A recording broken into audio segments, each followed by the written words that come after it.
खबर है मैं खुश आमदेद। मेरे साथ आरुनीस भट्टी साहब, तैयार मलिक साहब और मैं सईद काजी। नाज़रीन, मौलाना फजल रहमान और शहबाज शरीफ साहब एक बार फिर PDM को मुतहर्रिक करने जा रहे हैं। किस हद तक मुतहर्रिक कर सकेंगे या क्या होगा, पूछेंगे अपने पैनलिस्ट से। बलूचिस्तान के बाद तहरीक अदम एतमाद और कहाँ कहाँ आ सकती है, और साथ ही IMF के पाकिस्तान से क्या मुतालबात हैं, अगले प्रोग्राम में हम जाने जा रहे हैं, उसके और नताइज क्या निकलेंगे। इसके साथ साथ अब एक और बड़ी डेवलपमेंट देख रहे हैं। तालिबान और अमेरिका के दरमियान किसी मुआहदे की तैयारियां हैं और गुफ्तगू भी आपस में हुई है। कोई आइस मेल्ट कर रही है, इस पर बात करेंगे। मगर इससे पहले कि हम अपनी स्टोरीज की तरफ जाएँ, वो उसने पाकिस्तान जनाब डॉक्टर कदीर खान का जिक्र करते हैं। वो हमसे जुदा हो गए, एक उनका रोल था और उन्होंने इस मुल्क में जो न्यूक्लियर पावर भट्टी साहब उन्होंने हमें यानी एक उसको हम कभी भूल नहीं सकते। तो ये एक तो पहले आपकी तरफ से भी आ जाए, कुछ कहेंगे खान साहब के बारे में। बिस्मिल्लाहिर्रहमानिर्रहीम। मोहसिन पाकिस्तान डॉक्टर अब्दुल कदीर साहब के दर्जात बुलंद करे। हमने जिस बंदे ने हमें दुनिया में महफूज बनाया एटमी, हमने उनके साथ अच्छा नहीं किया। हमारी कम से कम PM को, लीडरशिप को जाना चाहिए था। लोग लाखों दीवाना वार गए। डॉक्टर कदीर की नस्लों हम पर कर्ज है। मेरी भी उनसे कुछ मुलाकातें हैं, मैं वो बातें बताना नहीं चाहता। सिर्फ इसी के बाद मलक साहब से कहना, उम्र भर संगजनी करते रहे अहले वतन, उम्र भर संगजनी करते रहे अहले वतन। ये अलग बात है, दफनाएंगे एजाज के साथ। हाँ, तो ये जी मलिक साहब बिल्कुल भट्टी साहब ने बिल्कुल एक सच बोला है। मगर मैं थोड़ा सा कहूँगा, हमने अपने मोहसिनों से अच्छा नहीं किया। इनको लाने वाले जुल्फ़कार अली भुट्टो थे हॉलैंड से, और 76 में जो पाकिस्तान का जो मौजूदा बम बना ना, उसका इजलास एक शामी आने में मुल्तान में हुआ था, उनमें डॉक्टर साहब भी बैठे थे। तो हमने उस मोहसिन को भी 2.5 साल काल कोठरी में रखा, और इस मोहसिन के साथ भी जो किया आपके सामने। बहरहाल चलें, उनका एक कंट्रीब्यूशन तो तारीख हमेशा याद रखेगी, और पाकिस्तान जब तक हम रहती दुनिया तक अल्लाह रखे पाकिस्तान को, ये मामलात हैं। अच्छा भट्टी साहब, अब आते हैं अपनी स्टोरीज़ की तरफ। आप PDM कई दफ़ा हम उसे डेड हार्स कहते हैं, फिर वो ज़िंदा हो जाता है, फिर मुतहर्रिक हो जाता है, फिर गैर मुतहर्रिक हो जाता है। तो ये क्या हो जाता है? अच्छा काजी साहब, आप साहिब इल्म हैं, मुझे बता दें, PDM मास वाए मीडिया कवरेज लेने के, अखबारात में TV की खबरों पे जिंदा है?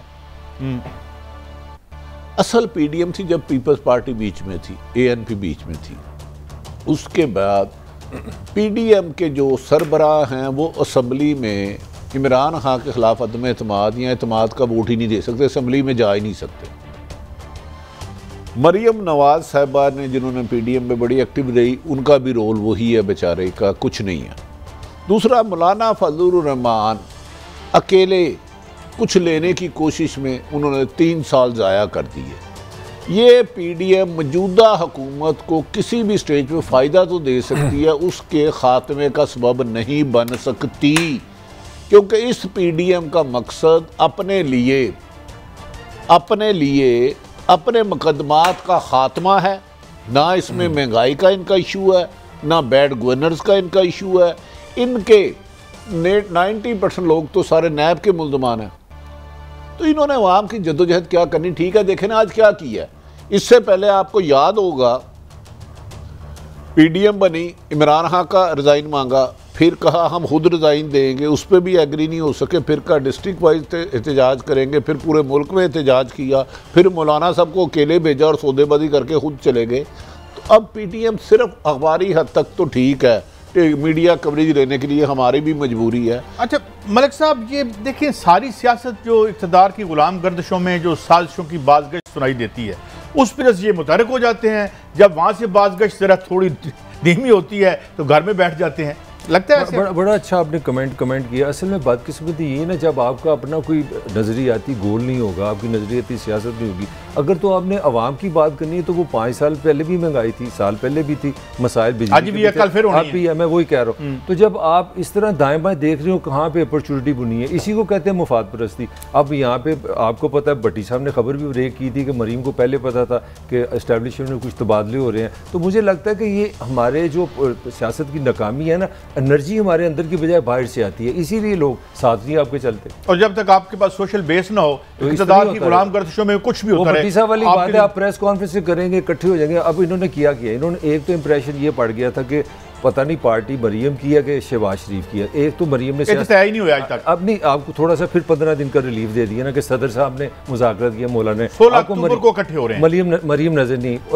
और एक काम इन्होंने नया किया, पहले कहते थे अदम इत्मीनान करेंगे, अब इन्होंने कहा जी इलेक्शन कराएं, नए इलेक्शन कराएं, ये नया मुतालबा आ गया। मेरा ख्याल है नए इलेक्शन का जो मुतालबा है ना, मेरी जाती मुझे नहीं पता कि PDM की, मेरा ख्याल है मुस्लिम लीग नून के इलेक्शन की बात है कि उनको उधर 4 कैंडिडेट हो गए हैं।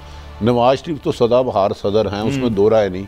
शहबाज शरीफ की कुर्बानी है, उसमें भी कोई इनकार पार्टी के इलेक्शन की लड़ाई पार्ट नून लीग में के अगली पार्टी की सदारत किसको जाएगी? हमजा साहब के लिए वोट बैंक ज़्यादा है नून लीग में, और नून लीग में जो सबसे नापसंदीदा है वो मौक़िफ़ है जो मरीम साहिबा का है। तो मेरा ख्याल है क्योंकि इस वक्त ये इलेक्शन की पोजीशन में नहीं रहे नून लीग, ये अपनी पहले मामला घर में बैठ के तय कर लें। आपके सामने उस दिन एक वफाकी साबिक वज़ीर ने आपके सामने कहा कि यार मरियम और हमजा की लड़ाई कादी साहब के सामने कि पार्टी तितर बितर हो गई है, हमें पता ही नहीं हमने किसके हक में बोलना और किसके खिलाफ बोलना। मगर बड़ी साहब मेरा एक सवाल है अजीब साहब, पता नहीं आप, कि अगर मामलात मेरे घर में तय नहीं होने, किसी और के घर में होने हैं, तो फिर मैं हमें अपना आनियाँ जानियाँ ने मेरियाँ बिल्कुल आनी जानी है। 3 साल से मुझे बताएं वज़ीर आज़म इमरान खान साहब को इनकी तरफ से कौन सा टाइम दिया? जो टाइम दिया है PTI को, वो PTI की हुकूमत ने दिया, यानी कि महंगाई ने दिया, बेरोजगारी ने दिया, बैड गवर्नेंस ने दिया और करप्शन ने दिया। कहीं और से थपकी तो नहीं है इनको? थपकी है बड़ी है, लेकिन वो थपकी अब नाकाम हो चुकी हैं, वो थपकी नहीं चल रही। मैं आपको यकीन से कह रहा हूँ, तबकी है, उसकी आशीर्वाद लेते रहते हैं। उसके लिए नवाज शरीफ बाहर बैठे लॉबियस्ट भी हायर किए हुए हैं, लेकिन बदकिस्मती है कि रेड लाइन इतनी क्रॉस कर गए हैं। पहले बयानिए की लड़ाई थी, अब विरासत की लड़ाई है। पहले तो फैसला होगा कि विरासत जाती किसके पास है। क्या ख्वाजा आसफ, राना तनवीर, शाहिद हकान अब्बासी, राजा जफर उल हक मरियम के पीछे नारे लगाते हैं या हमजा शहबाज साहब के पीछे? पहले फैसला ये होना है। तो ये फिर मलिक साहब हम ये समझें कि ये एक ख़ानदानी विरासत की लड़ाई है। इसमें अब मेरी को पोजीशन नहीं, मैं थोड़ी सी अंडरस्टैंडिंग ज़रूर शेयर करूंगा। इस पर मुझे शक नहीं, भट्टी साहब की खबर बिल्कुल दुरुस्त होगी कि हमजा पॉपुलर है विद इन पार्टी, अगर इलेक्शन हो जो होना ही नहीं है कि वो जीतेगा।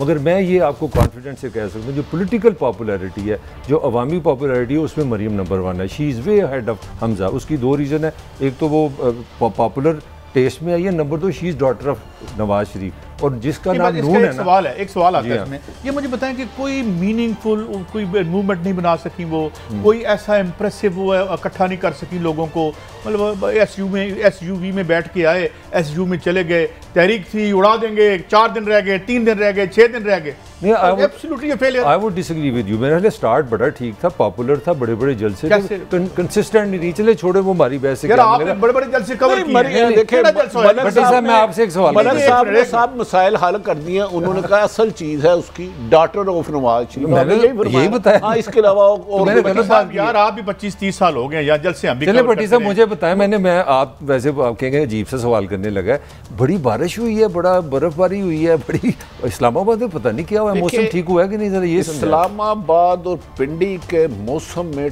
टकराव आ रहा है। एक चली थी हवा बहुत तेजी से पिंडी में, अच्छा, उसकी वजह से अमूमन इस सीजन में बर्फ नहीं पड़ती, बड़ी तूफानी बारिशें हुई हैं सुना है। इस्लामाबाद का मूड गर्म हवा का था, लेकिन वो सर्द हवा ने गर्म हवाओं के तिनकों की तरह रेजा रेजा करके उड़ा दिया। थम गई है बारिश उधर। लेकिन बड़ी साहब ये बात क्या ठीक है कि जब दोनों तरफ से मौसम टकराए हैं, तो मैं कहीं बैठा था और मैंने कहा यार किधर मैं नंबरदार बन जाऊंगा, उन्होंने कहा हवा जिधर भी जाए बेटा सईद काजी तुम नहीं बनोगे। मुझे नहीं पता आप नंबरदार, मैं किसकी बात कर रहे हैं, मैं तो किसी भी शख्सियत का हर एक का एहतराम करता हूँ। एक गाँव में एक चौधरी मर जाता है, वो एक मरासी होता है, उसका बेटा कहता है अब्बा, फनकार कह लें कोई भी कह ले, मतलब उसका सियासत से खुदा ना हास्ता कोई तल्लक नहीं, हमारे लिए हर काबिल एहतराम है। असी भी कभी चौधरी बनाएंगे, कहना नहीं पूछता। फिर अगले दिन कोई फोत हो जाता है, फिर अगले महीने कोई फोल हो जाता है, फिर अगले साल हो जाता है, कहता पुत सारा पिंड मर जाए, ऐसी नहीं बनना। तो देखिए मौसम के टकराव में, लेकिन मेरा हक तो है ना, मैं अपना चांस तलाश करूं। ख्वाहिश रखना, कोशिश करना, पाँव पकड़ना, ये हर एक का राइट है। देखें ख्वाहिश करना तो कोई बुरी बात नहीं, ख्वाहिश तो हर एक की है, हज़ारों ख्वाहिशें ऐसी कि हर ख्वाहिश पे दम निकले, बढ़ निकले मेरे अरमां, लेकिन फ़िलहाल वो रेस में कहीं नहीं हैं। हाँ, पिंडी में इस वक्त बहुत अच्छा पुरसकून लाइटर माहौल है, रिलैक्स करके ओ छोड़ो छोड़ो, ये हो गया नेक्स्ट आगे बढ़े, नेक्स्ट आगे बढ़ते हैं। वो फैसला हो गया। इस्लामाबाद सुकून में है, मान गया। इस्लामाबाद बेचारे ने क्या करना, जो है ही बात, इस्लामाबाद, समनाबाद, हाफजाबाद, वजीराबाद, अच्छा लाहौर में जाओ तो सारा पक्की टट्टी से आगे, पक्की टट्टी से सारा आगे बरबाद। समनाबाद अच्छा चले समनाबाद आज मलिक साहब, नहीं समनाबाद भी चले जाएंगे हम।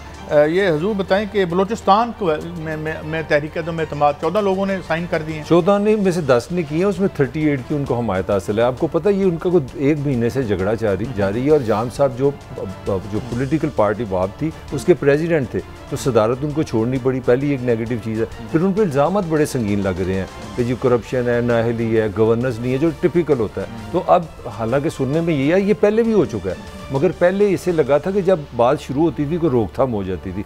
अब ये अजीब बात हुई है कि तहरीक जो है अदम एतमाद वो पेश हो गई है, उस पर सिग्नेचर हो गए हैं, और इतलात ये 38 लोग ही उनके खिलाफ है, जिसका मतलब है डेमोक्रेटिकली मैं बात कर रहा हूँ, वो बच नहीं सकते। अब आगे क्या होगा अल्लाह ताला से पूछ लें। बोलो हाँ जी, यानी आपके ख्याल में उनकी भट्टी साहब को खबर दे रहे हैं? मैं कुछ नहीं दूंगा। बलोचिस्तान में जाम कमाल ने जितना भी कमाल कर लिया वो जा रहे हैं, उसके असरात बलोचिस्तान में अक्टूबर में 2-4 टिड्डियाँ ना बरसात की वजह से निकलती हैं, वो अपनी मौत आप मरने वाली हैं। नवंबर दिसंबर में असरात वफाक तक भी जा सकते हैं। रिजल्ट क्या होता है मुझे नहीं पता। तुझी सन ठंडा देता है ना, गल न करनी। वो कोयटा से हमेशा सर्द हवाएं आती हैं पंजाब में, तो ये पिंडी या इस्लामाबाद आएंगी कोयटा की सर्द हवाएं? पर खुरदार नौजवान पिंडी है, कोई ठंडी हवा नहीं वहाँ से। पिंडी तक क्यों पशोर पे जाना है मियाँ वाली। मैं थोड़ा मसला हल कर दे। मैं दस नंबरदार होई बनदे जेड़े मौसम खुद बदलन, मौसम के इंतजार इतना रहन कि और पैर ना फड़न के प्लीज मौसम बदल दियो। ए छोटी जी गल है, समझ आ जाए तो मसला हल हो जाता है। ऐसा कोई इखलाक भी तो होता है ना। नहीं अच्छा इखलाक क्या होता है? आजकल लोग हजरत उमर फारूक रजी अल्लाह तआला अन्हु का बहुत करते हैं जिक्र, हमेशा ही होता है उनका जिक्र। नहीं, वो तरता क़यामत रहेगा। आपके दौर में आप अपने खलीफा के साथ जा रहे थे, अपने साथी के साथ, दूर देखा यख सर्दियों की रात थी, ठंडा हुआ मौसम था। आपने फरमाया इधर लगता है कोई बेबस मजबूर है। आप चले गए, एक खातून बैठी थी साथ, 3 बच्चे रो रहे थे, भूख के मारे बिलके हुए रोए जा रहे थे। आप गए, आपने कहा मैं आ सकता हूँ, तो खातून ने फरमाया तशरीफ़ लाएं। आपने फरमाया क्या पका रही हैं? उन्होंने कहा नहीं, हमारे घर तो खाने के लिए रोटी भी नहीं। उमर फारूक रज़ी अल्लाह, आज लोग बड़े लोग उनकी मिसालें देते हैं, शायद उन्होंने उनकी तारीख पढ़ी नहीं है।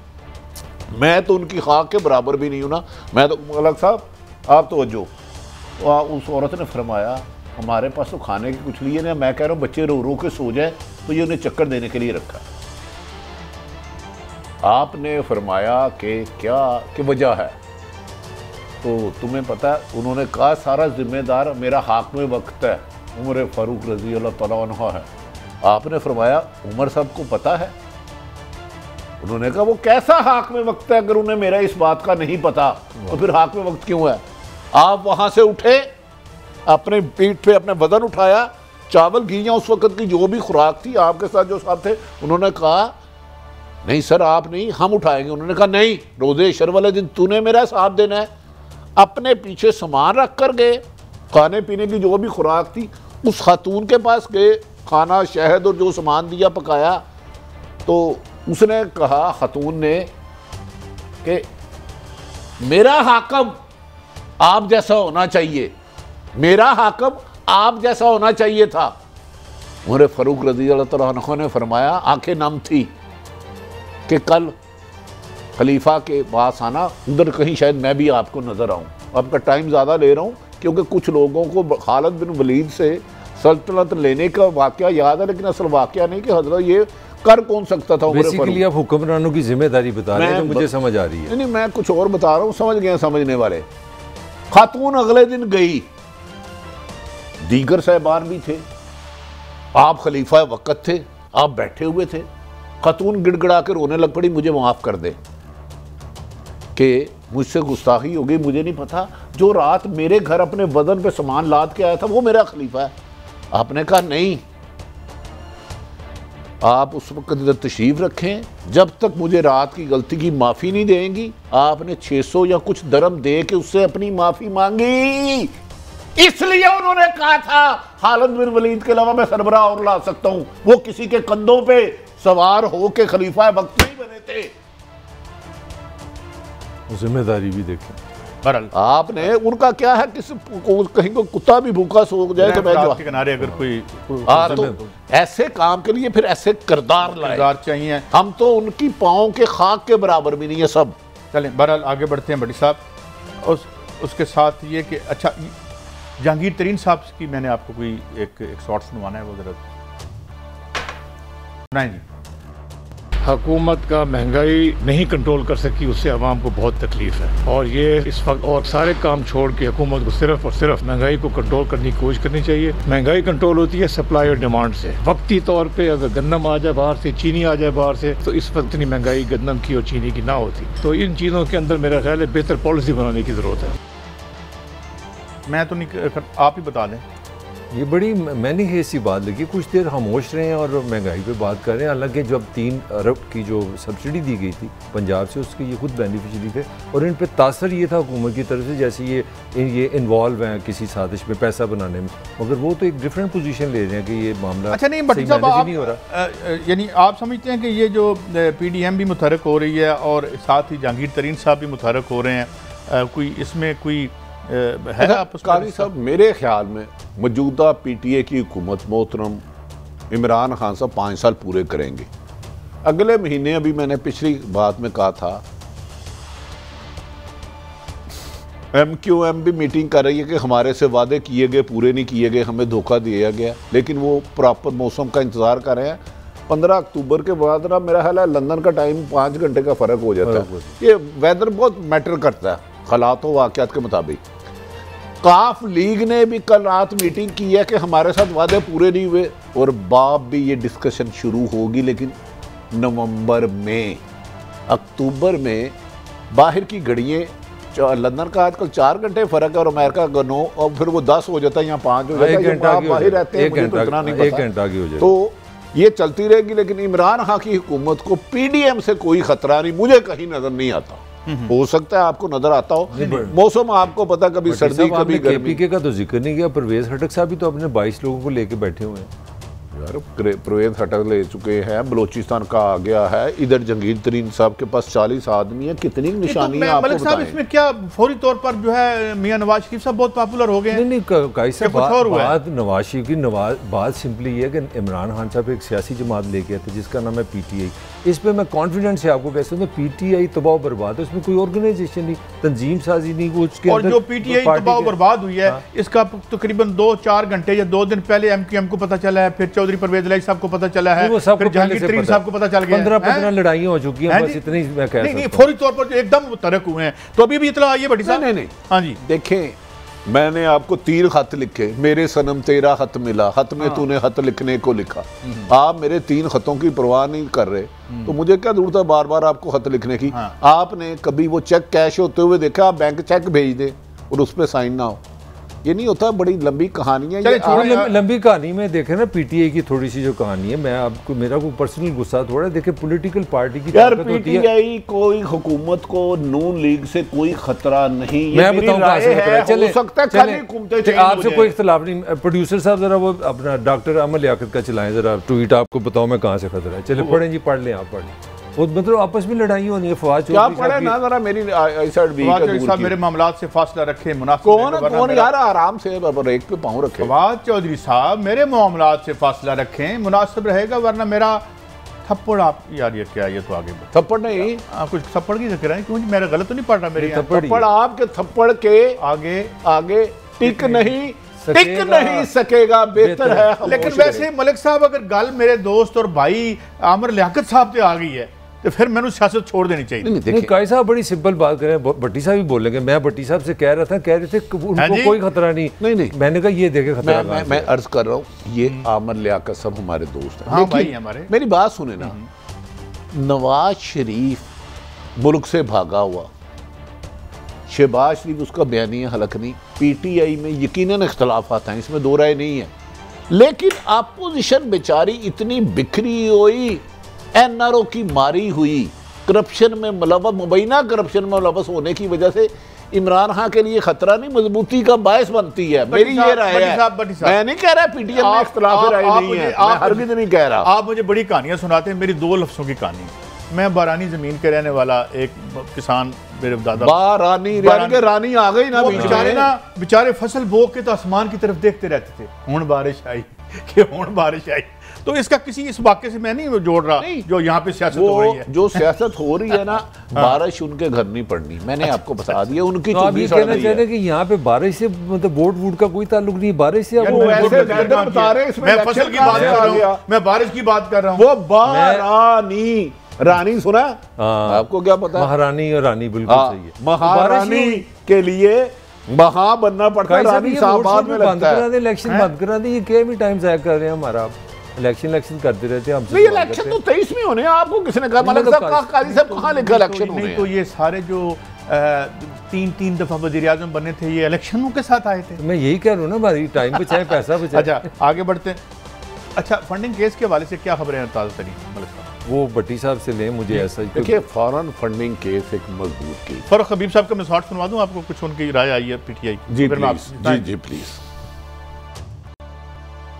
नवाज शरीफ की पार्टी के जो अकाउंट्स हैं वो इनकी मनी लॉन्ड्रिंग के लिए भी इस्तेमाल हुए हैं। बाद में पता चलेगा कि किस तरीके से पैसा पार्टी के अकाउंट्स में डालकर नवाज शरीफ पार्टी अकाउंट से अपने अकाउंट में पैसा वापस ले जाते हैं ताकि पैसे को वाइड कर लिया जाए। ये वो तमाम तर चीजें हैं जो हमने आइडेंटिफाई की हुई हैं। फरूख हबीब तो हमारे दोस्त हैं, बरतानिया दौर के, ये वर्कर से आए हैं। मेरी जो इतला है फॉरेन फंडिंग केस में, आज फरूख हबीब ने साहब ने एप्लीकेशन दी थी इलेक्शन कमीशन में, उन्होंने कहा नून लीग और पीपल्स पार्टी के भी एक्सेस दी जाए। अगर फॉरेन फंडिंग केस तीनों जमातों के खुलते हैं, काजी साहब इसे तो पल्ले कुछ नहीं, फिर हम मिलकर तीनों पार्टी बना लें, पार्टी बना लेते हैं, सारा पिंड मार जाए। थोड़ी सी बैकग्राउंड दे दूं, जो काजी साहब ने सवाल किया था, एक्चुअली मतलब मैं ये नहीं फिर मुकाबला नहीं कर रहा। अनफॉर्चुनेटली इन्होंने जो इल्ज़ामात लगाए हैं ना कि पीपल्स पार्टी और नून मनी फॉरेन फंडिंग में फंसी हुई है, तो हमारी जो पीटीआई है उसके जो चेयरमैन है इमरान खान साहब ने सिग्नेचर किए थे कि हमारे 10 अकाउंट हैं जिसमें फॉरेन फंडिंग आती है। स्टेट बैंक ने जो डाटा निकाला उसमें 23 निकल आए। अच्छा, ये आप क्लेम कर रहे हैं? मैच बराबर हो गया। इन्होंने कहा 12 निकल आए हैं।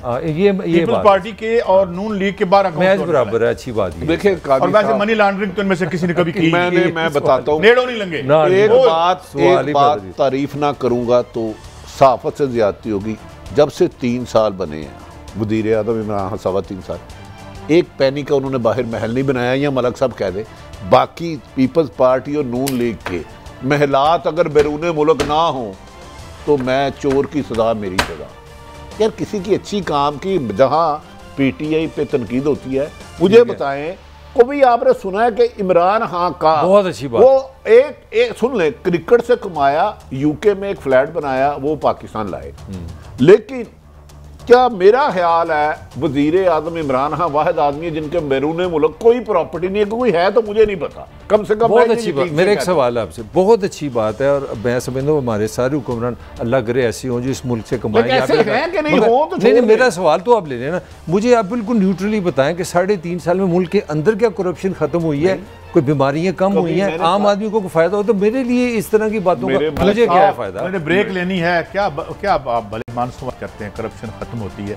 इस निज़ाम और करप्शन का एक ही नाम है, बड़े गहरे इम्प्रिंट्स हैं, बड़े नीचे हैं। ये आपको भी पता है, ये निज़ाम बदलना पड़ेगा। जब तक ये निज़ाम नहीं बदलता 5 इमरान खान भी तब्दीली नहीं कर सकते। ब्रेक के बाद हाजिर होंगे IMF और वर्ल्ड बैंक के हवाले से, देखेंगे क्या मामला है, और ख़ास तौर पर बात करेंगे डॉक्टर इशफाक हसन खान, क्रिटिक हैं बहुत ज़्यादा IMF और वर्ल्ड बैंक के, और हम भी बड़े डसे हुए हैं, उनसे बात करेंगे। बात बड़ी गहरी और इम्पोर्टेंट, हमारे साथ रही।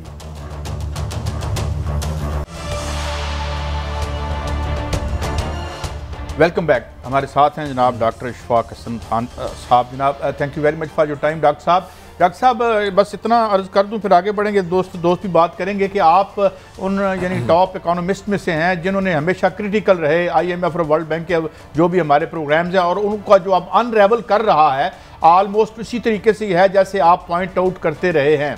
मेरा आपसे सवाल ये है कि क्या इससे हम निकल सकते हैं या इसमें से कोई बेहतरी का रास्ता निकल सकता है? डॉक्टर साहब देखें, जितनी भी बातें मैं करता रहा, प्राइम मिनिस्टर को भी बताता रहा, एक तो मैं अपने तजुर्बे से 11 साल मैंने जब जिस इदारे को से के साथ काम करता रहा और अल्लाह ने मुझे मौका दिया कि मैं दुनिया की बेहतरीन यूनिवर्सिटी से तालीम भी हासिल की, तो इन सब जो अपना तजुर्बा था उसके बेसिस पे मैं प्राइम मिनिस्टर से कह रहा था कि अगर आप गए तो आप बहुत पॉलिटिकली बहुत आपको डैमेजिंग होगी आपकी, क्योंकि ये प्रोग्राम का बिल्ट इन ऐसा होता है कि कोई मईशत जख्मों से हमेशा चूर रहेगी, और ये इस प्रोग्राम का डिज़ाइन ही ऐसा है कि ये मईशत को जख्मी हालत में रखता है, खून रिश्ता रहता है, अवाम परेशान रहते हैं, इसमें गुर्बत होती है, इसमें महंगाई होती है और इसमें कर्ज़ों का बोझ बढ़ता है। यही 3 इसके आउटकम है। तो लेकिन उस वक्त ये था कि प्राइम मिनिस्टर ने के इर्द गिर्द जो लोग थे उनकी पूरी कोशिश थी कि पाकिस्तान को लेकर जाए, और ये हमेशा से होता रहा है। कुछ पुल फैक्टर होते हैं और कुछ पुश फैक्टर होते हैं।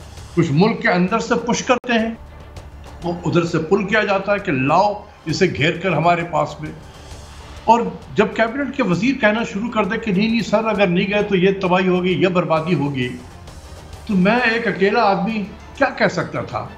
मैं यही कहता था कि सर मैं कहता हूं प्राइम मिनिस्टर से कि जिन लोगों ने आपको कहा था कि अगर IMF में नहीं गए तो बड़ी तबाही होगी, बर्बादी होगी, तो उनसे बुला के पूछो तो सही कि हम तो चले गए IMF में, तो अब शायद दूध की नदियां क्यों नहीं बह रही हैं, क्यों तबाही बर्बादी अब भी है? अच्छा डॉक्टर साहब, मैं गुजारिश करता हूं, आपने फरमाया IMF वर्ल्ड बैंक का बाई डिजाइन ही ऐसा है कि जो इस दलदल में गया धंसता गया, निकला नहीं।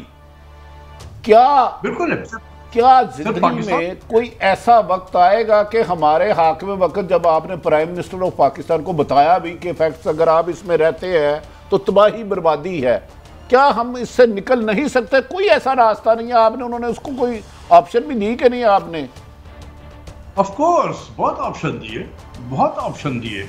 सबसे बड़ा ऑप्शन तो प्राइम मिनिस्टर खुद थे, क्योंकि देखिए प्राइम मिनिस्टर को लोग दुनिया में उनके वजीर आजम बनने से पहले जानते थे, तो ही वॉज नोन फिगर। हम इनकी पॉपुलैरिटी को कैश करते इंटरनेशनल मार्केट में जाकर, हम बॉन्ड फ्लोट करते और वहां से हम जो हमें डॉलर की जरूरत थी हम वहां से लेते, बजाय इसके कि IMF के पास हम जाएं। लेकिन लोगों ने घेर के पहुंचा दिया। अब आपका सवाल था कि क्या हम निकल सकते हैं? बिल्कुल निकल सकते हैं। जिस दिन एज ए पाकिस्तानी कौम बनकर, एक खुददार कौम बनकर हम ये फैसला कर लें कि मुसीबतें आएंगी, लेकिन मैं आपको बता दूं इससे ज़्यादा मुसीबत नहीं आएगी जो आज हम देख रहे हैं। तो अगर मुसीबत आएगी तो हम एज ए खुददार कौम खड़े रहेंगे। एक मरतबा तो खड़े होकर देख लेना आप। अच्छा, अगर मैं जो समझो आपने बड़ी माकूल बात की है, मुसीबतें अगर IMF करेंगे दल में फंसते रहेंगे, लेकिन अगर खड़े हो गए, बड़े फैसले कर लिए हाकिम वक्त ने, तो फिर ये बुरा वक्त अच्छे वक्त में इंशाल्लाह ताला बदल जाएगा। आप ऐसे ही फरमा रहे हैं ना? बिल्कुल सही कह रहे हैं आप, बिल्कुल सही, बिल्कुल होगा। डॉक्टर साहब हमारे पास लोग अच्छे हैं। डॉक्टर साहब आपने बड़ा अच्छा आपने एक्सप्लेन कर दिया IMF का जो ओवरऑल जो इम्पैक्ट होता है, मगर फिर भी मैं एक दो चीज़ें आपसे सीखना चाह रहा हूँ। सुनने में आ रहा है 10 से 15 रुपये हम पेट्रोल जो है उसमें इजाफा कर रहे हैं। हमारी जो ग्रोथ है खुद वर्ल्ड बैंक मानता है वो 3.45 के पास है। मैं जो सिंपल मेरा आपसे सवाल है, जो नज़र आ रहा है हर एक को कि बिजली भी महंगी होगी, पेट्रोल भी महंगा होगा, सब्सिडीज़ आप पे वो डंडा दे रहे हैं कि ख़त्म करें। मेरा सिंपल सवाल है, इस इकॉनमी में इस रिसेशन से जब आप 6500 अरब का टैक्स लोगों से लेंगे और बिजली पैदावारी लागत बढ़ा देंगे तो फिर पाकिस्तान में क्या होगा, उसका इम्पैक्ट क्या आएगा? जितना आपने ये मंजरनामा पेश किया है, आप खुद सोचें कि हम IMF में हैं और ये मंजरनामा है जो आपने बयान किया है। क्या इससे पाकिस्तान की मईशत बेहतर होती है? क्या बिजली की कीमत बढ़ाकर पाकिस्तान की मईशत बेहतर होगी? क्या गैस की कीमत बढ़ाकर पाकिस्तान की मैशत बेहतर होगी? क्या करेंसी को डिवैल्यू करके पाकिस्तान की मैशत बेहतर होगी? क्या इंटरेस्ट रेट को बढ़ाकर पाकिस्तान की मैशत बेहतर होगी? टैक्सों के अंबार लगाकर पाकिस्तान की मैशत बेहतर होगी? हरगिज़ नहीं। ये इकोनॉमिक्स के उसूल के खिलाफ है। यही मैं बताना चाहता हूँ कि ये सारे जो मैंने आपको बताया, ये IMF के प्रोग्राम का हिस्सा है। जो भी मुल्क जाएगा IMF के पास पैसा लेने के लिए, उसको यही 4-5 चीज़ें करनी होंगी। तो इससे मुल्क की मैशत बेहतर तो नहीं होती है। एक आम आदमी को जिसको इकोनॉमिक्स की सूझबूझ ना हो, वो भी कहेगा कि भाई इससे मैशत कैसे बेहतर होगी। लेकिन हमें देखें, ये 1988-89 के बाद से ये पाकिस्तान का टर्निंग पॉइंट है। पाकिस्तान के हिस्ट्री का टर्निंग पॉइंट 1988-89 है। 1988-89 से पहले पाकिस्तान की मैशत बड़ी बेहतरीन मैशत थी, और 88-89 के बाद से जब से हमने IMF के प्रोग्राम की तरफ जाना शुरू किया, ये 16वां प्रोग्राम है IMF में रहते हुए, बल्कि 18 प्रोग्राम है ये IMF में, जो हम 1988 के बाद से गए हैं। यानी 88 के बाद से मुसलसल हम IMF में हैं, सवाए 4 साल के जब मुशर्रफ साहब का पीरियड था 2004 से 2008, हम पाकिस्तान को निकाल कर ले आए थे IMF में।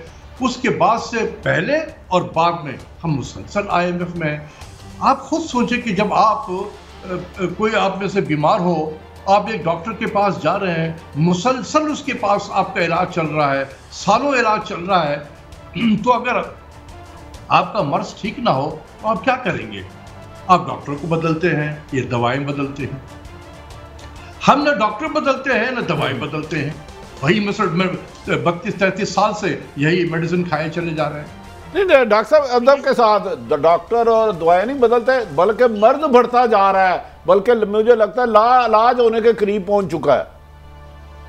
सही कह रहे हैं आप इसी तरीके से। अच्छा डॉक्टर साहब, कौन सी मेजर्स लें हम, कौन सी मेजर्स लें और अनडू करें इस सारी जो इकोनॉमिक डेवस्टेशन है?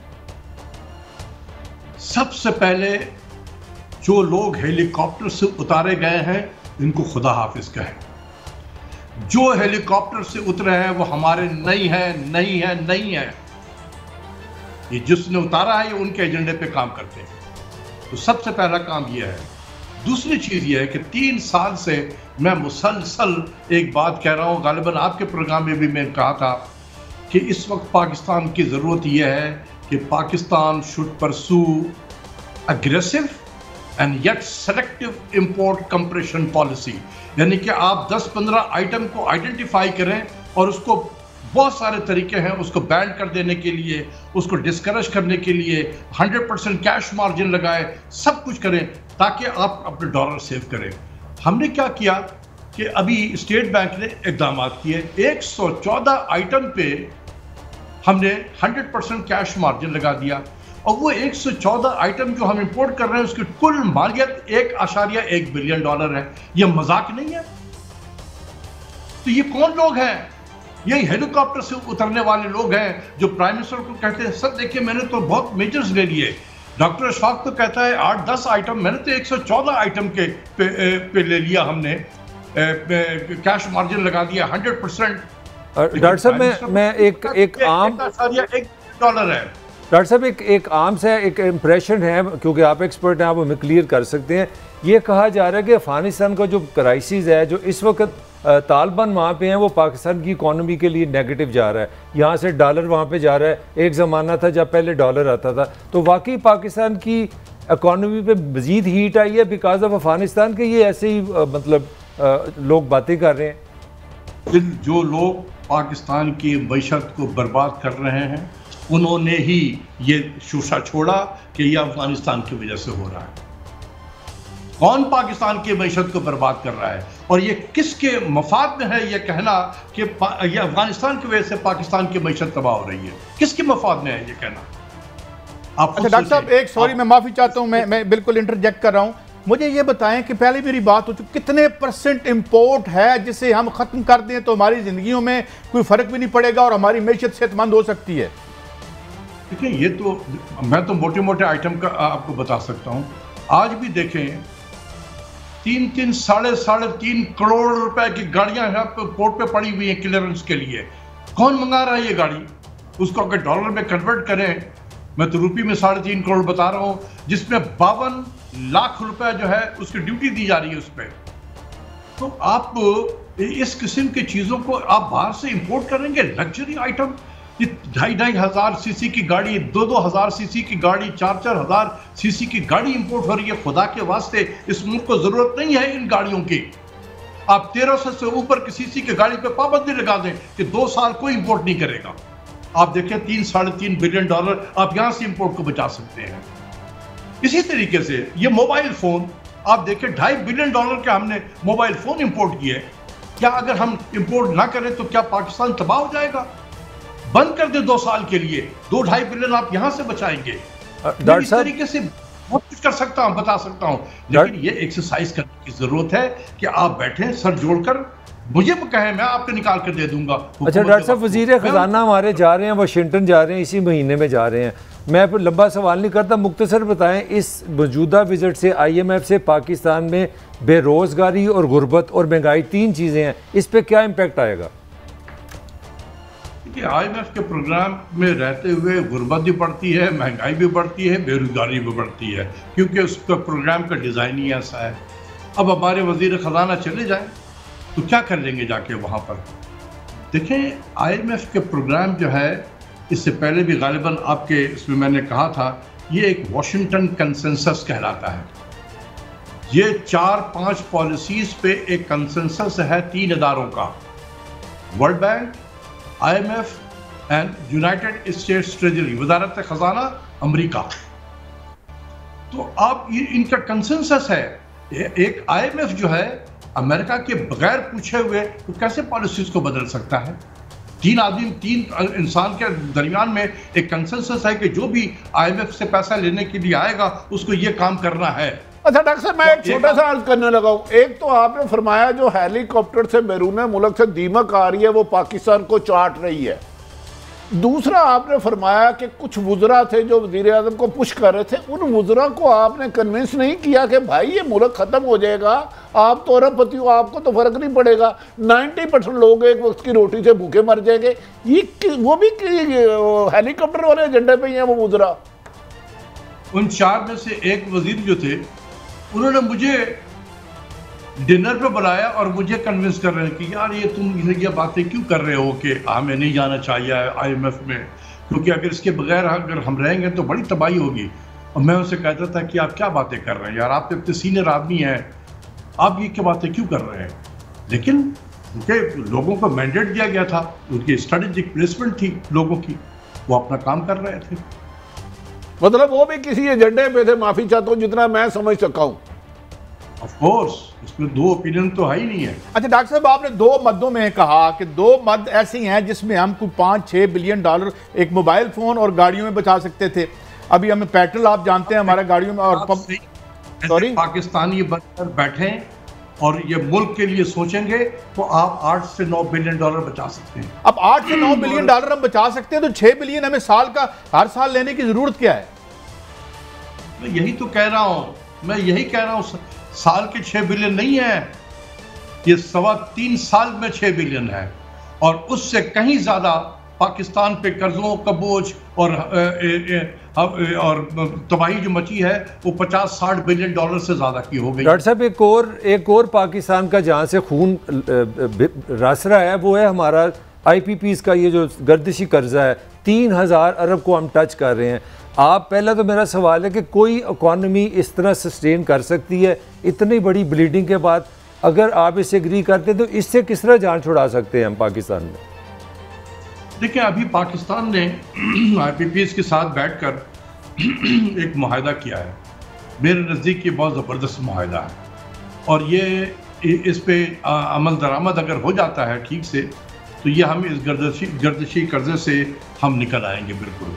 तो ये मैं इस हुकूमत की एक कामयाबी ज़रूर कहूँगा कि इन्होंने IPPs के साथ मिलकर एक बहुत अच्छा फ़ैसला किया है। अल्लाह करे कि उस पर अमल दरामद शुरू हो जाए। अगर ये हो जाता है अमल दरामद तो ये मसला हमसे जान छूट जाएगी इस सर्कुलर डेट से हमें। डॉक्टर साहब, वन लास्ट क्वेश्चन, डॉलर जिस तरीके से हमें हिट कर रहा है, is there any way to stop it? हमें डीपैक कर सकते हैं या नहीं? देखिए, स्टॉप जो है ये जानबूझ के किया जा रहा है। जो जानबूझ कर रहा है उसको हटाए वहां से, ये ठीक होगा। नहीं, ये आपने बड़ी अहम की है। जानबूझ के मेरे मुल्क को कौन नुकसान पहुंचा रहा है? डॉक्टर साहब थोड़ा रहनुमाई फरमाएं। आप जैसे साहिब इल्म का मिलते हैं, इसका मतलब है साजिश के तहत डॉलर को ऊपर उठा के हमें कर्जों के बोझ तले दबाया जा रहा है। मैं तो ये डे वन से ये बात कह रहा हूं कि इकोनॉमिक्स के उसूल के खिलाफ डॉलर जो है नीचे गया है। जब आपका मुल्क का रिजर्व बढ़ता है तो ये उस बात की अलामत है कि आपके यहाँ inflow of dollar is more than the outflow of dollar. तो आउटफ्लो किसके मद में होता है? आपकी इंपोर्ट की पेमेंट के मद में होता है और कर्जों की अदायगी के मद में होता है। तो उसको देने के बावजूद अगर आपके पास बच रहा है और आपके रिजर्व में इजाफा हो रहा है, तो फिर किस चीज के लिए एक्सचेंज रेट डिप्रिशिएट होगा? तो ये जानबूझ कर किया गया। यही तो मैं कहता हूं बार बार कि इकोनॉमिक्स के उसूल के खिलाफ काम हुआ है। डॉक्टर साहब, ये कौन करता है? ये भी तो हमें बताएं ना। हम यहाँ पे पाकिस्तान दुनिया का वाहिद मीडिया वो बताता है कि अगले महीने डॉलर 170 का हो जाता है, अगले महीने आप कह रहे हैं 180 का हो जाता है। तो ये कौन कर देता है? कोई खुदारा इस कौम को बताएं। ये एक्सचेंज रेट की स्टेबिलिटी किसकी जिम्मेदारी है? मेरी तो नहीं है। स्टेट बैंक की जिम्मेदारी है ना? जी हाँ। स्टेट बैंक को कौन चलाता है? उसका नंबर 1 कौन होता है? गवर्नर होता है उसका। बिल्कुल बिल्कुल मेरे नजदीक वो बच्चा शख्स है। वो तो हमारे मुल्क में डिप्टी सेक्रेटरी के लेवल के बराबर था वजारत खजाना के लिए। उसको आपने गवर्नर बना दिया लाके यहाँ पर। इमैच्योर आदमी है। तो मिस्र से हैं वो, तो स्पेशली ले गए। मिस्र में वो जो IMF का प्रोग्राम था उसके साथ एसोसिएटेड। नहीं, वहां भी IMF का प्रोग्राम, इसी तरीके का IMF प्रोग्राम चल रहा था मिस्र में। नहीं डॉक्टर साहब, ये जो सारी बातें आप बता रहे हैं कि मिस्र में डुबो के आ गया, तो क्या प्राइम मिनिस्टर साहब को ये हकायक नहीं पता कि जिसे गवर्नर स्टेट बैंक लगाया गया है वो एलिजिबल नहीं है इस चीज के? ये तो जब आप मिले तो आप पूछ लेना। मैं क्या पूछूंगा? मैं तो यही बता तो सकता हूं कि ये इस प्राइम मिनिस्टर को आप यकीन करें कि इतना मिसगाइड किया है इनकी इकोनॉमिक टीम ने। एक काफी अरसे तक करंट अकाउंट में फंसा दिया। करंट अकाउंट सरप्लस, बस हर चीज ठीक हो गई है और टर्न अराउंड हो गया है इकोनॉमी में। अब प्राइम मिनिस्टर बोल रहा है तो हर वजीर जिसको कुछ समझ नहीं है इन सब अल्फाज के, वो भी बोलना शुरू कर देते हैं बस ये टर्न अराउंड हो गया है, सरप्लस हो गया है। अब कितने चला गया सरप्लस?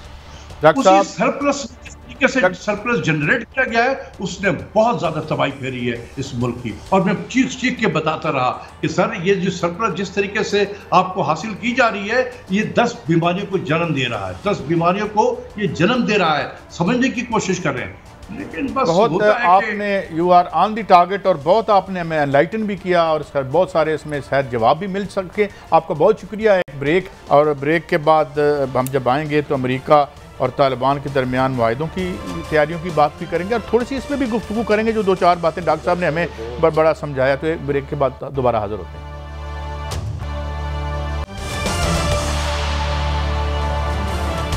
Welcome back. बड़ी साहब, तालिबान और अमेरिका के दरमियान भी मुआहिदे की तैयारियां हो रही हैं। वो वहाँ सुना है, मुझे मलिक साहब बता रहे थे कि जब वो इंडिया में थी तो वो और बयान दे रही थी, उनकी जो नायब वज़ीर आई हैं यहाँ पर वो कुछ और फरमाते हैं। अजीब गरीब कहानी है। तो आप क्या समझते हो? इमरान खान साहब ने भी कहा है कि अगर दाइश का मुकाबला करना है तो हमें तालिबान को, और अमेरिका ने भी इशारा दिया है कि हम तालिबान को जो है ह्यूमैनिटेरियन देंगे। तो की मतलब है बदल गए ने कादी साहब? क्योंकि अमेरिका पूरी ताकत के साथ 20 साल काम जो नहीं कर सका उस अफगानिस्तान में रह के अब कैसे करेगा?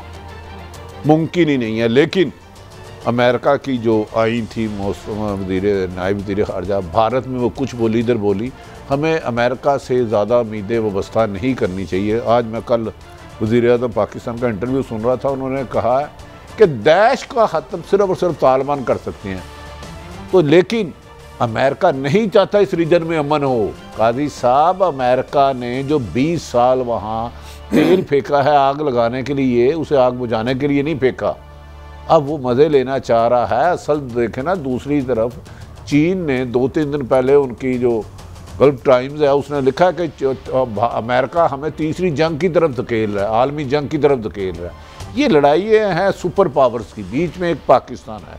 पाकिस्तान का ये एक अच्छी बात है, पहली दफ़ा हमारी सिविल हुकूमत और अस्करी क़यादत ने कहा कि हमने अपनी ज़मीन को किसी के लिए ख़िलाफ़ इस्तेमाल नहीं होने देना।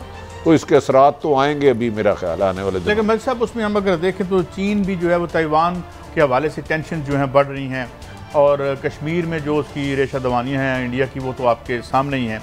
लेकिन आज एक खबर और भी है कि वो नहीं जो क्वाड जो बना था उसमें सुना है इंडिया को थोड़ा पीछे भी वो धकेल रहे हैं। जो खबरें आज आ रही हैं और वो ऑस्ट्रेलिया के करीब ज़्यादा जा रहा है, उसको भी एटमी ताकत बना रहा है। कैसे बड़ा अनफॉर्चुनेट हिस्सा है जिसमें हम पैदा हुए हैं। अल्लाह ताला ने पता नहीं हम पे बेहतरी करे। अब 1400 लोग गिरफ्तार हुए हैं कश्मीर में। अब कश्मीर चले मान लिया, हमने तो पहले यही शोर डालते थे ना कि पाकिस्तान है पीछे, ये है वो है। अब तो पाकिस्तान नहीं ना है। आपने जो कश्मीर के साथ किया है, 80 लाख लोगों को आपने जेल में बंद किया हुआ, आप किस तरह इस रीजन को स्टेबल करेंगे? आगे सुने, कश्मीर अपनी जगह, इंडिया अपनी जगह। इंडिया और चाइना की जो लड़ाई है वो भी पाकिस्तान पे इफेक्ट डाल रही है। अब तालिबान की आपने बात की, अब तालिबान के साथ देखें क्या हो रहा है। उनके साथ ये हो रहा है कि $9 बिलियन उनके जो है अमेरिका ने फ्रीज़ किए हुए हैं। अब उनकी वैसे नेगोशिएशन हो रही है, कतर में उनके मुज़ाकरात हुए हैं, वो बैठे हैं। अब वैसे उन्होंने डी फ्रीज़ नहीं किया, उन्होंने कहा हम आपको ये वैक्सीनेशन देंगे, कुछ ह्यूमन एड्स देंगे। तो मुझे लग रहा है कि अमेरिका उनको बिल्कुल डेस्परेट भी नहीं कर रहा और उनको अपने पाँव पे भी खड़ा। आप डोंट यू थिंक यार जिस तरह IMF हमारी मैशत के लिए बर्बादी है, इसी तरह इस रीजन के लिए अमेरिका वो भी बर्बादी है। एक चीज़ से मैं ज़रूर करूँगा आपसे इख्तलाफ कि हमारे देखें, मैं नहीं कह रहा कि अमेरिका को बहस करें, हम अपने आप को भी तो देखें ना। मेरे वज़ीर-ए-आज़म ने तो कहा था कि मैं खुदकशी कर लूँगा, IMF के पास नहीं होगा। हमने तालियां नहीं लगाई थी। पाकिस्तान नहीं चाहते हैं गुलामी, पाकिस्तान नहीं चाहते हैं IMF से पैसा खाना, पाकिस्तान नहीं चाहते हैं वर्ल्ड बैंक के आगे जाके हाथ जोड़े। हाथ भी यही जोड़ते हैं और जलील भी। मुझे आप भी एक सवाल का जवाब दें। हम वीक हैं, हमें गन पॉइंट पे इन्होंने कोल्ड वार में भी हमें इस्तेमाल किया। जब अमेरिका की बात आती है तो हम डिफेंसिव क्यों हो जाते हैं? हमने जो जुर्म किया उसका हम भुगतान भुगत रहे हैं। अमेरिका जो मेन परपेट्रेटर और मुजरिम है उसकी बात करते हुए कुछ डिफेंसिव से हो जाते हैं। ये कोई वजह नहीं, क्या वजह नहीं इसकी वजह मोहब्बत हमारी जाग जाती है। आप अपना घर क्यों सही नहीं करते? यार एक बंदा देखिए, मैं मेरी डकैती हुई बड़ी साहब, मेरी चोरी हो गई है, मैं अपने घर में दरवाजा ताला नहीं लगाया था मगर वो ठीक। वो गाजी साहब आपने गुस्सा निकालने के लिए आप जैसे बंदे साफी ने किया था ना, हैवी के जैसे सवाल किया था कि ये क्या हो रहा है, फलां क्या हो रहा है, आपने मैं वो पैकेजिंग दे रहे हो, उसने कहा नहीं ले रहा। यहाँ का वेस्टर्न लिबरल मॉरल वैक्यूम में रहता है, वो कोई वैल्यू जजमेंट नहीं देना चाहता और वो जो है अपने आप को आइडेंटिफाई। क्यूबा इतना सा मुल्क था, वो खड़ा नहीं हुआ चाइना के। यही बात, क्यूबा के लिए इसलिए वो सोशलिस्ट स्टेट थी। लेकिन मैं ये अर्ज कर रहा हूँ कि यहाँ पर ऑफेंसिव हो जाते हैं, हम हाथ बांध लेते हैं और मुअद्दब हो जाते हैं जब अमेरिका बादर आता है। I don't know what kind of सिलेबिशनेस इज दिस। इजाज़त दें, कल फिर मिलेंगे। अल्लाह हाफ़िज़।